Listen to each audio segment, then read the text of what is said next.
Malacañang Press Corps at welcome sa ating press briefing ngayon araw, May 23. May bagong programa ang Department of Social Welfare and Development kasunod ng pagkakalagda ni Pangulong Ferdinand R. Marcos Jr. sa Executive Order No. 27 o ang reorganization sa Interagency Task Force on Zero Hunger. The program aims to alleviate hunger and poverty for families belonging to the lowest income bracket. And to give us more details on the food stamp program, we have DSWD Secretary Rex Gatchalian. Good morning, Secretary Gatchalian. Good morning. Maraming salamat.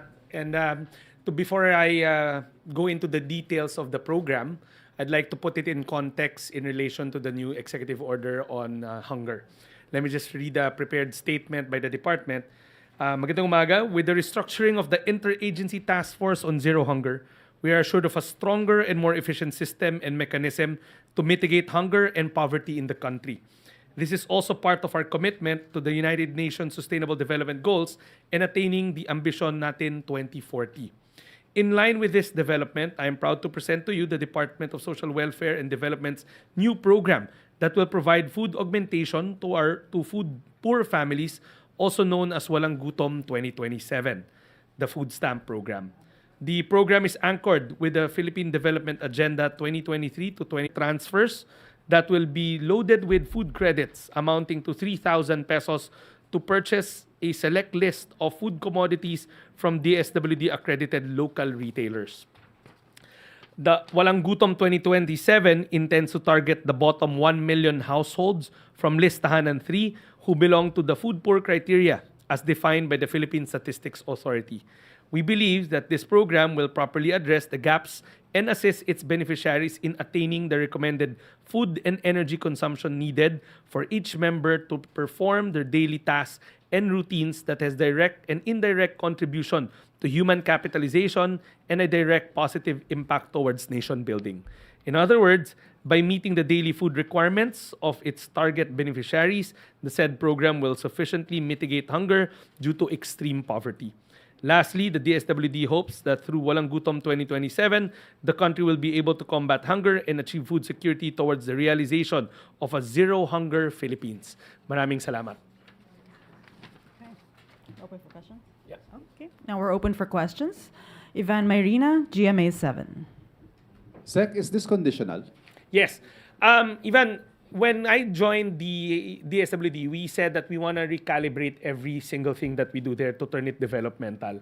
To make it developmental, 4 things has to happen. 1, it should be targeted. It's not a shotgun that everybody, even yung hindi nangangailangan, makakatanggap. We target those that need it the most. 2, it should be conditional. 3, it should be measurable. And 4, there should be clear exit mechanisms so that it doesn't turn into one program on top of another program. In the case of the food stamps, ang plano natin dyan, like I said, it's targeted because we've already identified the 1 million food poor families. These are families that do not make beyond 8,000 pesos according to the PSA. 8,000 pesos monthly. So that's the target side of it. It's conditional.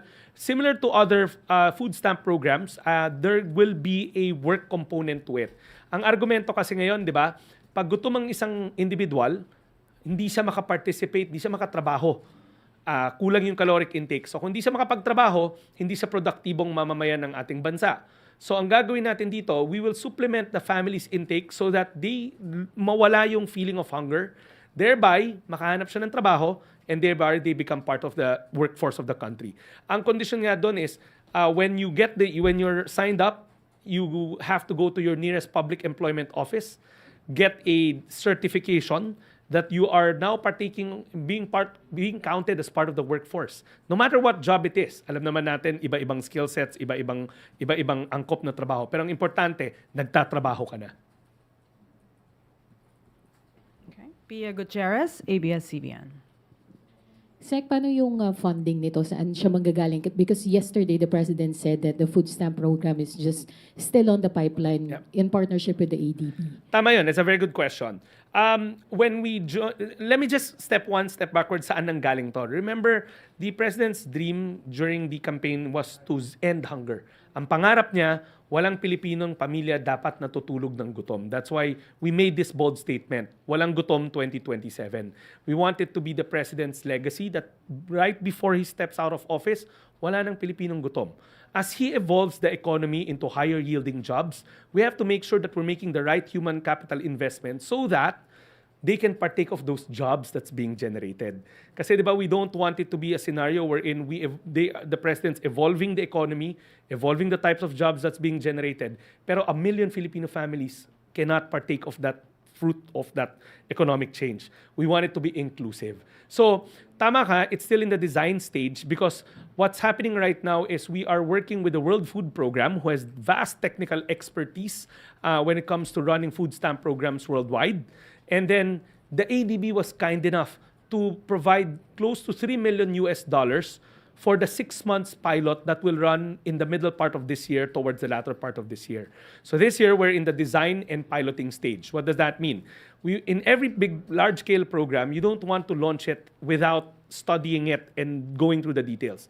So they've identified 5 pilot sites coming from different geopolitical characteristics. Meron tayong in the Barm area, what used to be a former conflict area. 2, geographically isolated regions or provinces. 3, in urban poor settings. 4 and 4 will be calamity-driven, stricken areas. And the 5th will be rural poor. So we have to make sure that yung konteksto ng programa will be designed na naaangkop sa bawat lugar. Kasi what might work for one may not work for the other, but the general framework should be the same. Access to food, nutritious, delicious, and affordable food for every single Filipino family. So the remainder part of the 6 months, fully funded by grants from the ADB. That's why the President opened it yesterday in ADB, and we are thankful. The DSWD is very thankful to the technical support and grant support that the ADB has extended to us. So with that, sir, could you walk us through the timeline, sir? Kailan ang start ng pilot testing and when do we expect it to launch nationwide? Yeah. Well, first things first, we are in the design stage. As we speak right now, meron na tayong first draft ng design, and we will spend the remaining months of May and June in the design stage. We all know that the devil will be in the details, and we have hired multiple consultants in the department to take a second look at what's being designed para may check and balance. Noteworthy will be Professor Briones of PIDS, who is a known hunger and poverty expert. He has volunteered to jump on as a consultant of the department para whatever is being produced na design in those right shops will be given a second glance. I just don't have his first name. I call it Roel, I think. Roel Briones. Also, we are working with PSA's in-house poverty expert who is their USEC Dennis Mapa. He is helping us craft the concept there. So the remaining May and June, we will work with designing it. Now, July to December will be the pilot run for those regions that we've identified. We actually have the municipalities, but we just want to vet them properly. And then we have to also work with the economic team on trying to package the economic side of it or the financing side of it. So hopefully, next year, we get to do the actual run. Early part, first quarter of next year.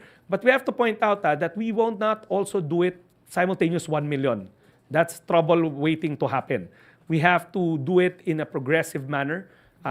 We have to do the pilot at 3,000 families, 300,000 hopefully next year sa first run, another 300,000 right after, and then hopefully reach the magic number of 1 million on the succeeding year.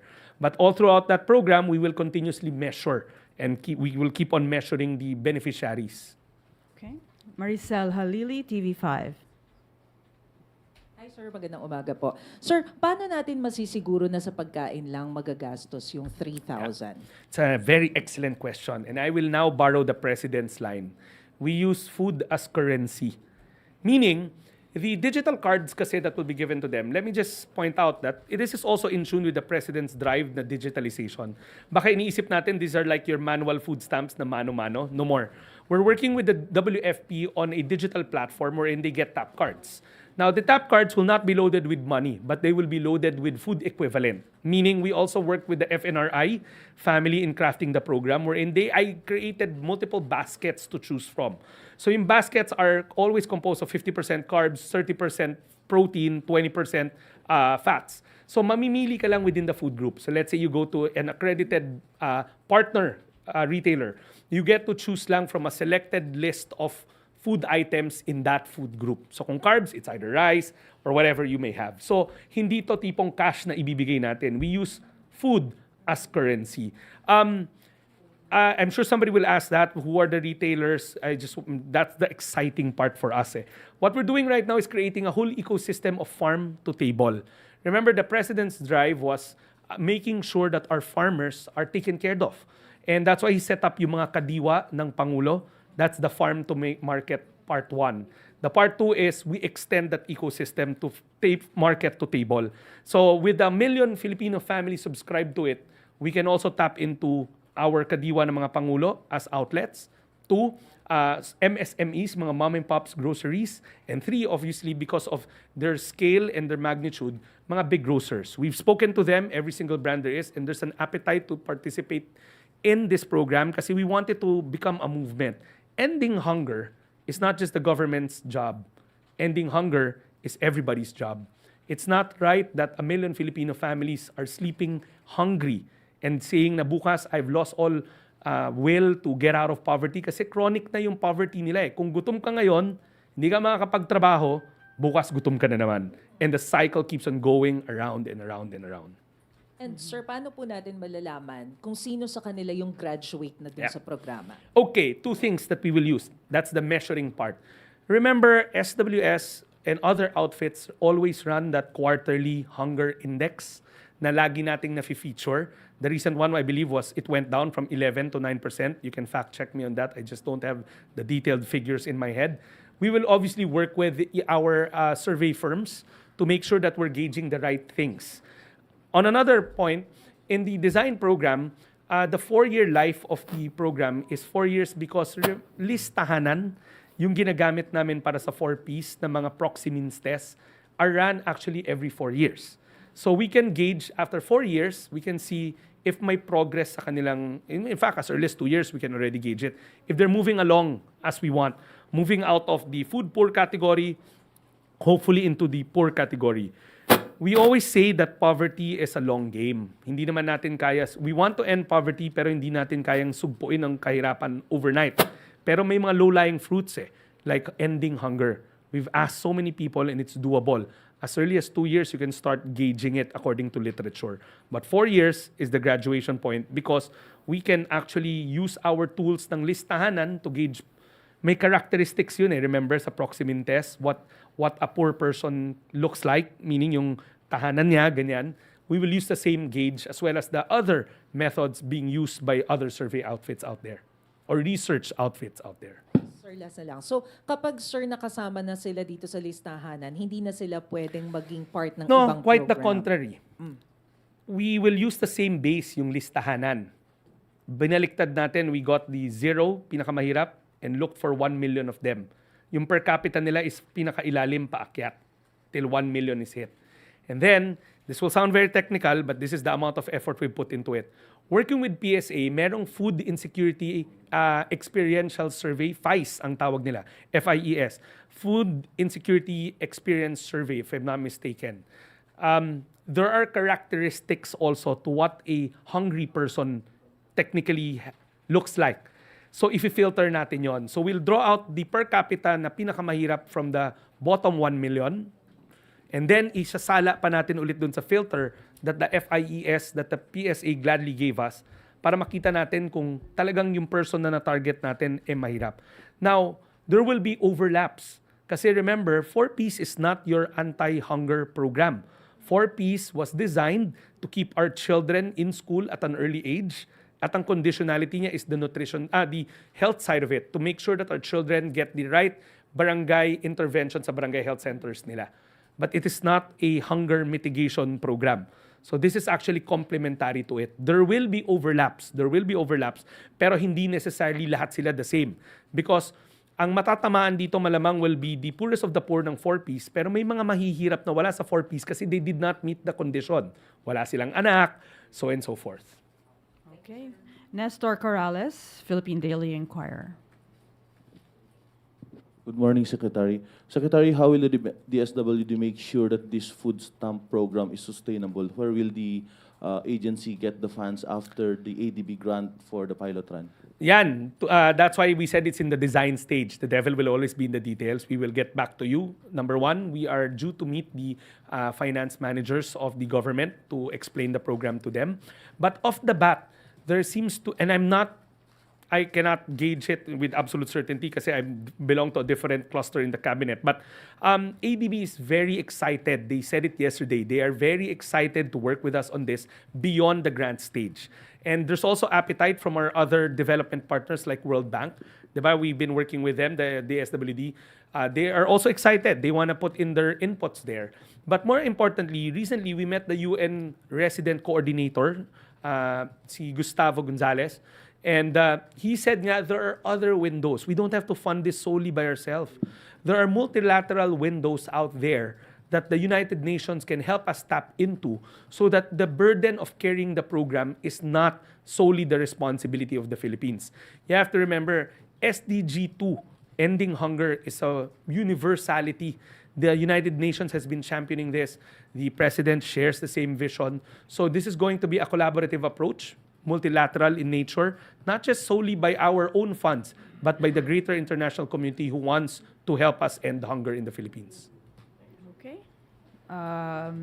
Alexis Romero, Philippine Star. Secretary, so how do we ensure that we prevent leakages, especially sa list of beneficiaries, and ensure that only those intended beneficiaries will get those food stamps? That's why we're really spending a lot of time in the design and pilot stage. That's why itong remainder of the year, which is from now till December, we'll have to pilot and look at where potential leakages are. Siyempre sa design, sa papel, everything theoretically will look nice, but when you implement it, that's the time you catch the leakages. Leakages like what if they sell the food that they get? Yan yung mga bagay na that will be on the lookout for. That's why the design in the pilot stage is very crucial even for WFP. When they launched the same program in other countries like Mongolia, Indonesia, Vietnam, their programs were very successful. We also don't have to change the wheel, as the President told us. There are working models out there that we can copy, tweak a little so that we can adapt it to the terrain of the Philippines. But the design stage, again, is why we need to put time and effort. Hindi yung biglang nilaunch na lang. That's why we're spending so much months designing it and then piloting it. So how much is the total funding requirement for the food stamp program? Initially, we are looking at the first 11 billion for the 300,000. You can do the math. I just don't have the figures. But the total global, when it's running already, that should probably harp into 40 billion to include the administrative cost. But those are raw numbers. Please don't quote us on that. Kasi when we do the design and we do the pilot stage, may disclaimer ako lagi di ba? No, but that's the estimate of the department. That's the estimate. You can quote me on that. That's the estimate of the department. But when you run it in the design stage, you can see saan pa pwedeng mag-trim left and right.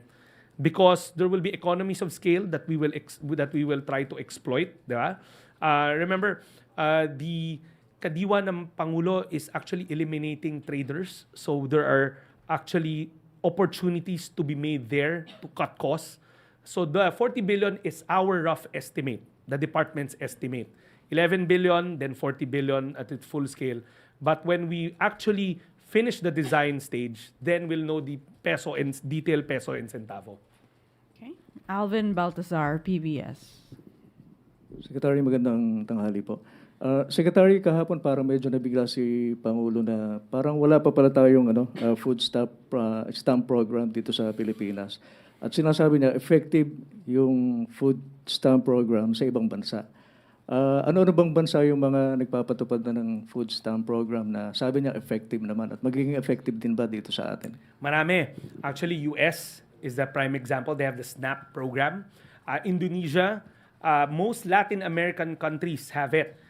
In fact, in one of the Latin American countries that slips my mind, of all their social welfare programs, ito yung pinaka-popular. If I'm not mistaken, it's Venezuela. But Vietnam has their own program. Mongolia has their own program. Varying scale lang. But there's one commonality that I want to point out. It's really meant to protect the most vulnerable. you get all these shocks in prices that's beyond our control.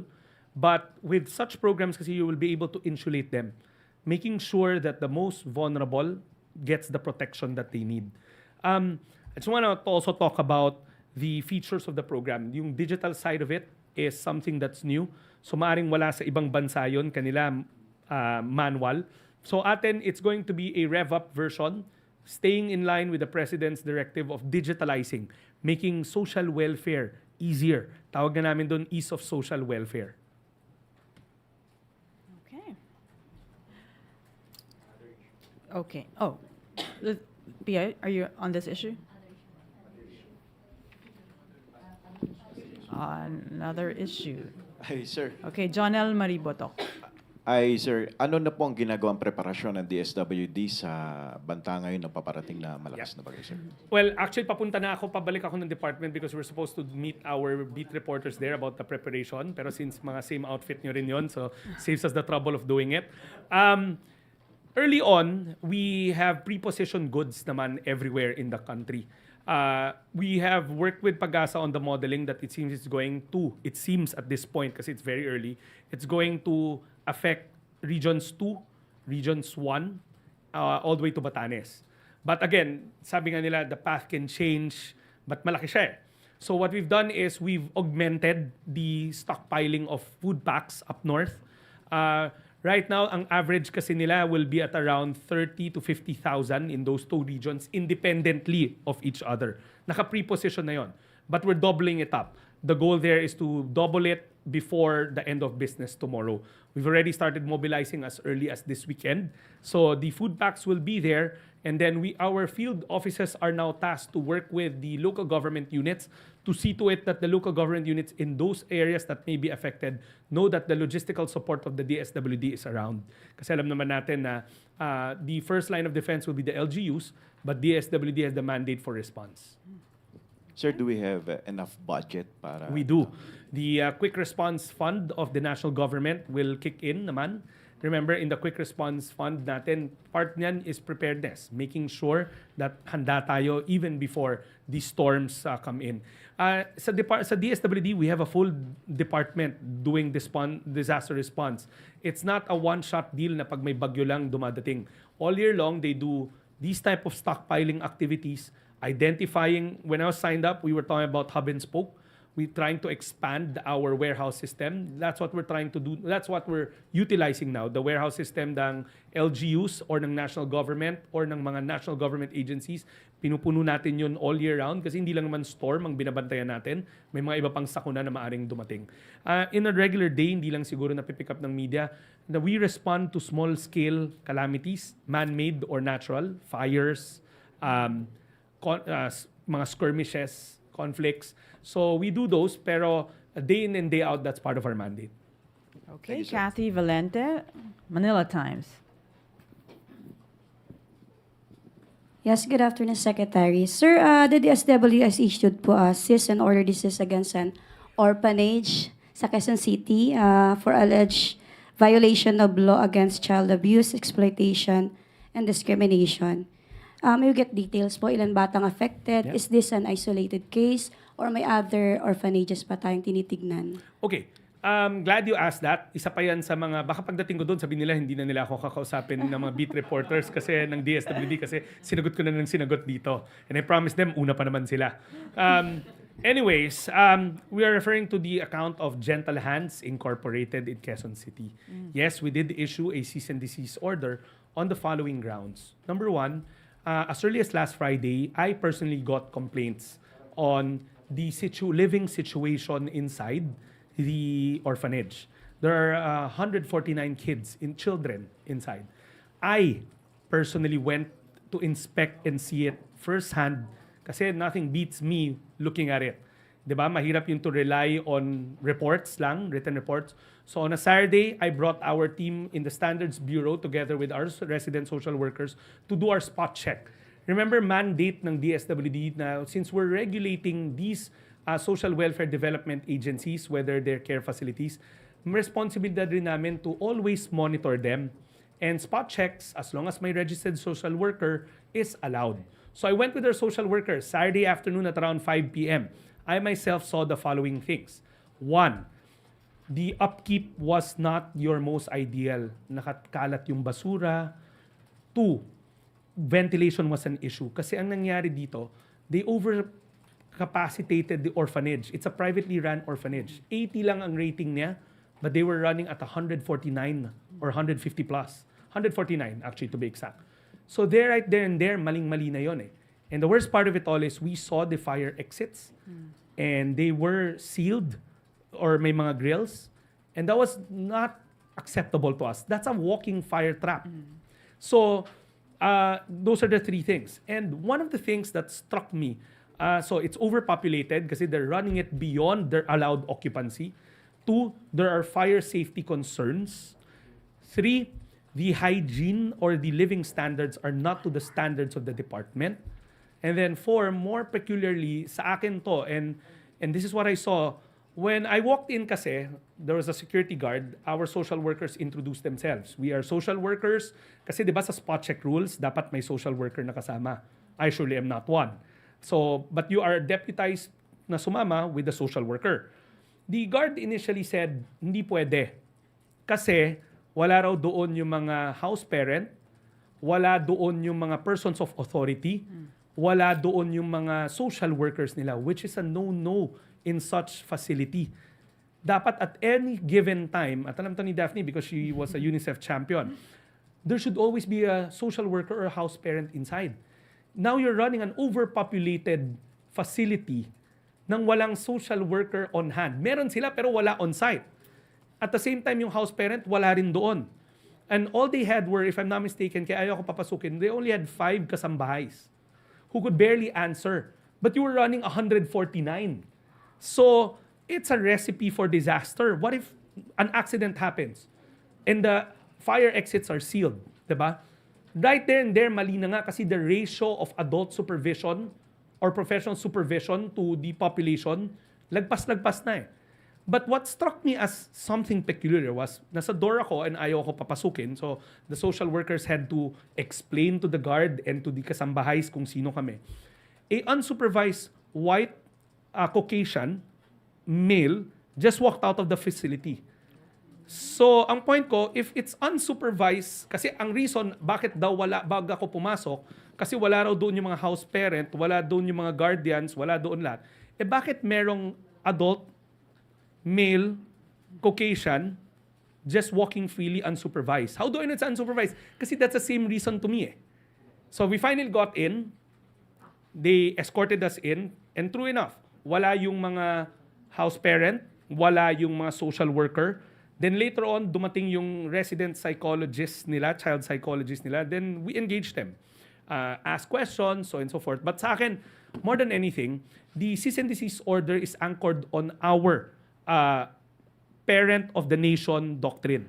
We are supposed to take care and protect those that cannot protect themselves, especially children. So that's why we move for cease and desist, but giving them 20 days to answer our findings and also to fix whatever they need to fix. But in the interim, we have to protect the children. Now, as we speak right now, our social workers are on site to make sure that we work with the children, that they are properly handled. Diba? Siyempre, you just don't pull out. Our social workers know the protocol. So bottom line dito is, we are exercising our power to protect, to stand as parents of the nation, in this case, the parents of the children, because the child's welfare, well-being is the primordial driver of our social protection mandate. Ang importante sa amin is maprotektahan yung mga bata. Okay, one last question. Pia Gutierrez, ABS-CBN. So sir, pag hindi po naayos itong mga issues na to, anong plano natin dun sa mga bata? Well, there are protocols in the department. No, the kids will now be moved to our care facilities. Even in the 20 days, you cannot keep them there. Because nga may mga imminent danger findings na kami. Kasi tinatanong daw sa amin, ba't ang bilis? Precisely, dapat mabilis. Because there's imminent danger. And we have to make sure that children are protected. Hindi na kami mag-aantay na may masaktan pa bago kami gagalaw. These are regular programs that we did. When I took the helm of the department, we had to evaluate every single program, not just our social protection program. We had to evaluate our development programs. We had to evaluate everything. Siyempre, bago ako eh. So I want to take stock of what we have. And it so happened that this is one of those na nakita namin na issues that we have to address. So mas magandang tanong is, ano mangyayari dun sa institution if they don't get to correct the issues? Then we have to go through the accreditation and the licensing issues. But for now, the main goal is to protect the children. Okay. Wow. Thank you so much, Secretary Rex Thank you. Gatchalian, and thank you, Malacañang Press Corps. Have a good afternoon. Thank you. Oh, that's pretty heavy. So are you doing that? It's precautionary.